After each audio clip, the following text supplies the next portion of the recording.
ਕਾਂਗਰਸ ਦੇ ਰਾਸ਼ਟਰੀ ਪ੍ਰਵਕਤਾ ਅਤੇ ਆਲ ਇੰਡੀਆ ਕਾਂਗਰਸ ਦੇ ਰਾਸ਼ਟਰੀ ਸਚਿਵ ਅਲੋਕ ਸ਼ਰਮਾ ਪਹੁੰਚੇ ਹੁਸ਼ਿਆਰਪੁਰ।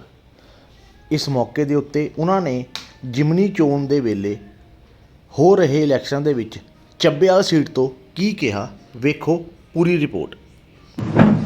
मेरे एआईसीसी के सेक्रेटरी रविंदर दलवी जी, मेरे साथ हमारे जिले के प्रधान, मेरे साथ हमारे यहाँ से लोकसभा की सांसद प्रत्याशी जो रही, मेरे साथ पूर्व मंत्री महोदय, पूर्व जिला अध्यक्ष महोदय और तमाम कांग्रेस के ब्लॉक प्रेसिडेंट और पदाधिकारीगण यहाँ पर मौजूद हैं। सबसे पहले तो मैं पत्रकार बंधुओं से क्षमा चाहूँगा कि 2 जगह ऐसा जाम मिला जिस वजह से हम थोड़ा लेट हुए, तो मैं सबसे पहले आप लोगों से क्षमा चाहूँगा।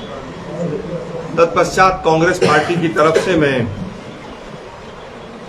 इस वीरों की भूमि, इस गुरुओं की भूमि, इस तमाम देवी देवताओं की भूमि, नदियों की भूमि, स्वतंत्रता सेनानियों की भूमि, त्याग और तपस्या की भूमि, पंजाब और खास तौर पर होशियारपुर की इस भूमि को मैं कांग्रेस पार्टी की तरफ से नमन करना चाहूँगा। साथियों, मैं भी बहुत लंबे समय से मीडिया के साथ जुड़ा रहा। आज का हमारा जो मूल मकसद था वो यही था कि आप लोगों से रूबरू हुआ जाए, आप लोगों से एक मुलाकात की जाए। जैसा कि आप सभी लोग जानते हैं कि पंजाब में 4 जगह बाई इलेक्शन हैं और उसमें से आपके जिले की एक सीट छिब्बेवाल है। यहाँ के लिए भी चुनाव अनाउंस हो चुका है और 13 तारीख जो आने वाले महीने की नवंबर की है, यहाँ पर वोटिंग होगी। एक विषय ये है। दूसरा विषय हमारा है कि आज हमारे लीडर ऑफ अपोजिशन भी तमाम मंडियों में गए हुए हैं और जिस तरह से आम आदमी पार्टी, केंद्र सरकार और जमाखोरों का एक नेक्सस पंजाब के अंदर इकट्ठा हो गया है, जिस तरह से जीरी की फसल तैयार है, धान की फसल बिल्कुल तैयार है और उसके साथ साथ जो चीज यहां पर होनी चाहिए थी कि मंडियां खाली होनी चाहिए थी, गोडाउन खाली होने चाहिए थे, एफसीआई एक्टिव होनी चाहिए थी, राज्य सरकार एक्टिव होनी चाहिए थी। लेकिन दुर्भाग्यपूर्ण है कि जिस तरह से आज पूरे पंजाब के सूबे के अंदर मंडियों की जो दुर्दशा इस वर्तमान की भगवंत मान सरकार ने की है, ये पूरा देश देख रहा है। एक तरफ ये वो पंजाब की भूमि है जो भूमि पूरे देश को यहां से अन्न देती है और दूसरी तरफ वो लोग आकर सत्ता पर काबिज हो गए हैं जिन्होंने लगभग 2.5 साल पहले बड़े बड़े वायदे किए पंजाब की जनता से। हम आएंगे तो पता नहीं क्या क्या हो जाएगा, ये फ्री हो जाएगा, वो फ्री हो जाएगा, किसान खुशहाल हो जाएगा। लेकिन दुर्भाग्य है कि इन्हीं की गलती की वजह से जिस तरह से इन्होंने मिसमैनेजमेंट किया और खास तौर पर दोनों सरकारें, चाहे वो केंद्र की हो और चाहे राज्य की हो, दोनों बराबर की भागीदार हैं इसके अंदर। अभी पीछे भी हमारे यहां से एक पूर्व सांसद बीजेपी में गए जो वर्तमान में केंद्र में मंत्री भी हैं। उन्होंने एक फोटो शूट भी कराया केंद्रीय मंत्री के साथ कि हम इस विषय को लेकर संवेदनशील हैं। लगभग 1 हफ्ता होने के बाद भी मंडियों की वैसी दुर्दशा है। आज न बारदाना है, न मंडियों से माल निकला है और खास तौर पर कुछ ऐसे बीज हैं, ऐसी वैरायटी हैं जिनको उम्मीद ये थी कि सरकार उनको तुरंत खरीदारी करेगी। भगवान मान जी का वो सेंटेंस मुझे याद है कि आप 627, 28, 29 कोई भी बीज बोल लीजिए आप, हम लेंगे उस बीज को, उस धान को। लेकिन दुर्भाग्य यह है बारिश ज्यादा हुई, किसान वैसे ही परेशान था, धान गिर गई, कटाई में भी दिक्कत आई, कंबाइन चलने में भी दिक्कत आई और आज हालत यह है कि जहां लगभग 1.5 लाख टन माल पर डे मंडियों में जा रहा है, अगले 10 दिन में ये माल बढ़कर लगभग 6 लाख टन प्रतिदिन हो जाएगा। जब 1.5 लाख टन में भी इतनी दिक्कत मंडियों में आ रही है कि 3-3, 4-4 दिन तक ट्रैक्टर ट्रॉली लेकर किसान वहीं मंडी के बाहर है, माल उसका अंदर पड़ा हुआ है, एमएसपी तो बहुत दूर की बात है, जो उचित उसका वाजिब मूल्य है वो मिलने में भी दिक्कत आ रही है।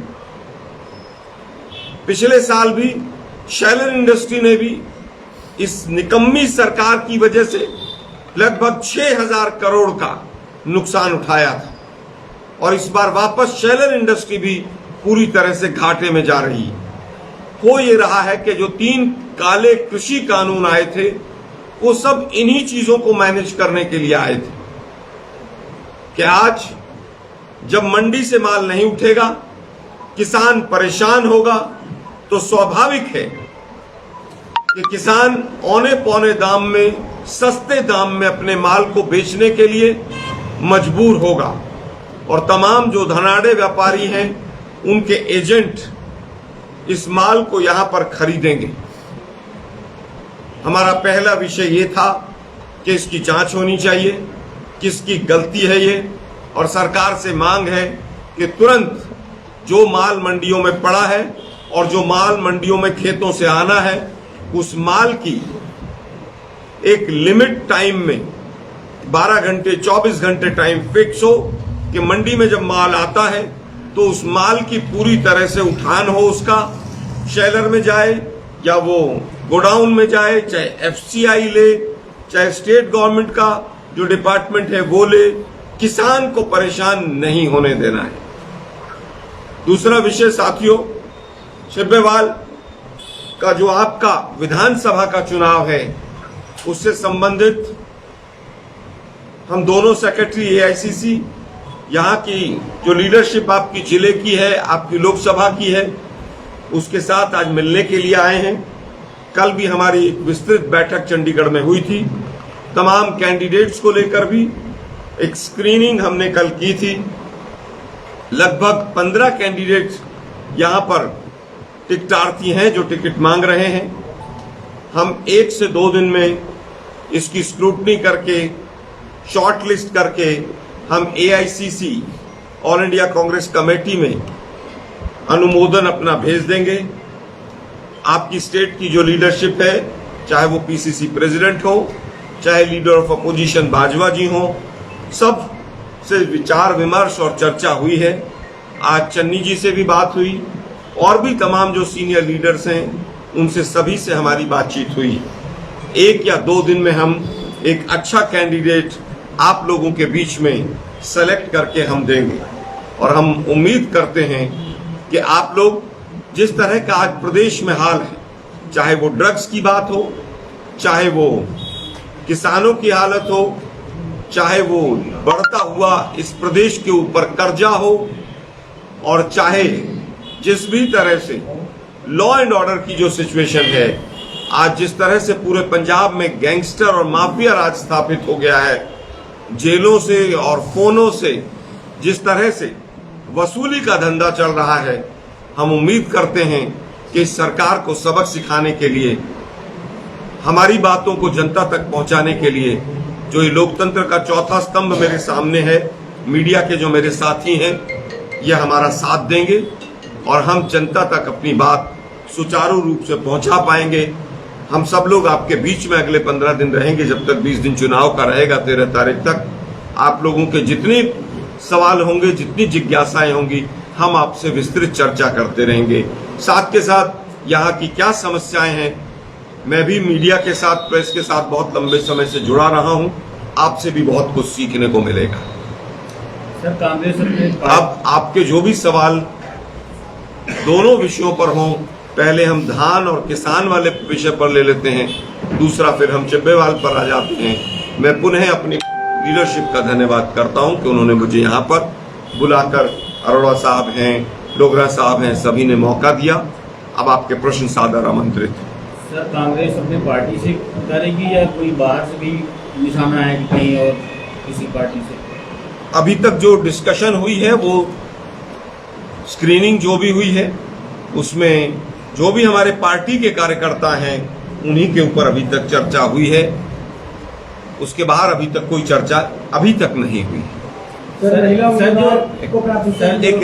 जो मीटिंग आप कर रहे हैं, चब्बेवाल के तो कोई बंदे हैं नहीं इसमें, मतलब पार्टी लीडर कोई सारे होशियारपुर ਦੇ रहेंगे। इलेक्शन होना चब्बेवाल ਦੇ ਵਿੱਚ है, रणनीति होशियारपुर ਦੇ ਵਿੱਚ ਇਹਦਾ नुकसान नहीं हो सकता। देखिए बहुत ज़्यादा दूर नहीं है, चब्बेवाल होशियारपुर से बहुत दूर नहीं है। मुझे नहीं लगता 10-12 किलोमीटर के बाद 8 किलोमीटर के बाद कंस्टिट्यूएंसी शुरू हो जाती है। और विधानसभा का चुनाव को पंचायत का चुनाव नहीं है कि केवल गांव में ही जाकर वहां की रणनीति बनेगी। डिस्ट्रिक्ट हेडक्वार्टर है, मुझे कहीं उस पर कोई प्रश्न चिन्ह नजर नहीं आता है। चब्बेवाल से भी जुड़े हुए लोग हैं यहाँ पर। रास्ते में हमारा चब्बेवाल में भी कुछ लोगों ने स्वागत भी किया। मुझे नहीं लगता कि उसमें कहीं पर कोई दिक्कत है। सर कांग्रेस में गुटबाजी बहुत है सर, लोकसभा चुनाव में उसका नतीजा भी सामने आया है, तो कैसे निकलेंगे आप सर उस गुटबाजी? देखिए गुटबाजी किसी भी लोकतांत्रिक पार्टी में स्वाभाविक एक प्रक्रिया है और सकारात्मक प्रतियोगिता होना कहीं पर कोई दिक्कत नहीं।